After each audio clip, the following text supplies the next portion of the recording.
Beware of your surroundings. If you're in the woodsy parts of Indiana or Illinois, taking a country road, or stopping anywhere off Highways 50 and 231 between Louisville and St. Louis. There are many small towns nestled in broad tracts of dense forests, and these, above all, should be avoided at night. The story starts in 1989, after 17 people have been gruesomely mauled to death by strange animals near the towns of Freedom and Spencer, Illinois. The deaths were blamed on feral dogs based on witness descriptions, and the tracks left around the remains of their victims do indicate large canines. While the Forestry Commission had, at the time, issued a statement that the tracks were wolf or wolf-coyote hybrids, some wildlife specialists still argue that the tracks do not quite match any known wild canine. One witness, who wishes to remain anonymous, describes seeing a pack of animals that look like very large, tall, hairless dogs in the woods behind their home. They were said to have hard, scabby patches on their backs and faces, and they moved with an eerie synchronicity. Officially, however, the deaths were ruled wild animal attacks, and when 2 years went by without any further signs of the dogs, small-town life seemed to be returning to normal, allowing the people to heal and recover. Until 1992, when sheep farmer Jude Porter was savagely killed in his barn. When investigators arrived to assess the scene, they found evidence that he had shot one of the animals before they ended his life, and that the gunshot blast had severed at least 2 toes, which were left behind. Blood, bone, and tissue samples were collected for study. Strangely, several sheep were missing from their pens and never found, but there was no sign that the livestock had been dispatched there, or that there had been any kind of struggle. And the sheep were just gone. In fact, after this incident, it came to light that there had been a higher rate of local livestock disappearances over the past 3 years, starting almost immediately after the last attack on a human.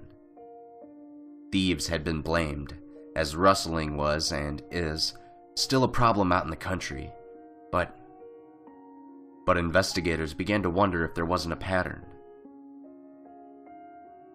Despite attempts to find or catch one of the elusive scab dogs, as locals were calling them, not a single lead or trap panned out.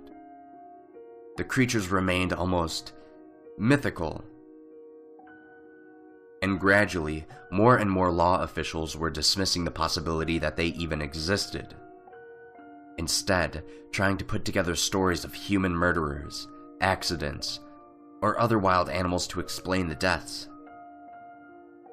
In 1994, Dr. Omar Kihani of the Department of Animal Sciences at the University of Illinois reported that the samples taken from the Porter barn were indeed canine, domestic dog, but that the tissue and blood was heavily infected with an outside agent, a fungal parasite that was likely responsible for the animal's hair loss and skin irritation.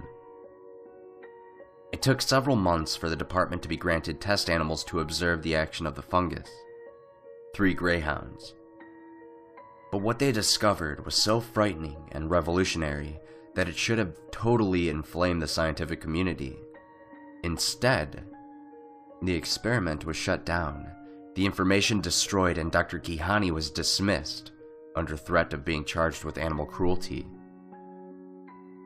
In 1998, one of the technicians working under Dr. Kihani finally spoke out about the incident, also retaining anonymity for their own safety. The dogs lost all their hair, and they began to cooperate in a way I've never seen dogs do. Even trained circus animals, the ones taught to do tricks. This wasn't like that.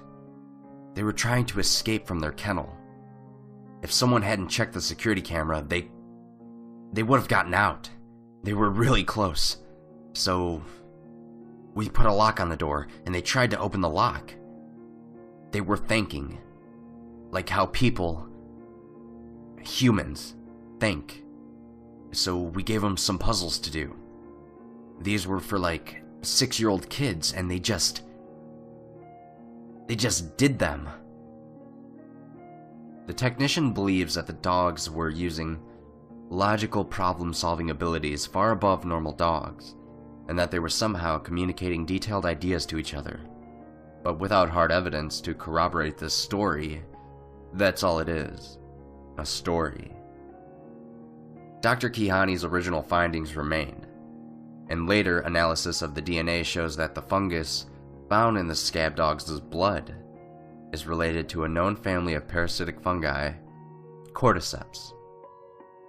Cordyceps fungi are notorious for invading the bodies of insects and affecting their behavior.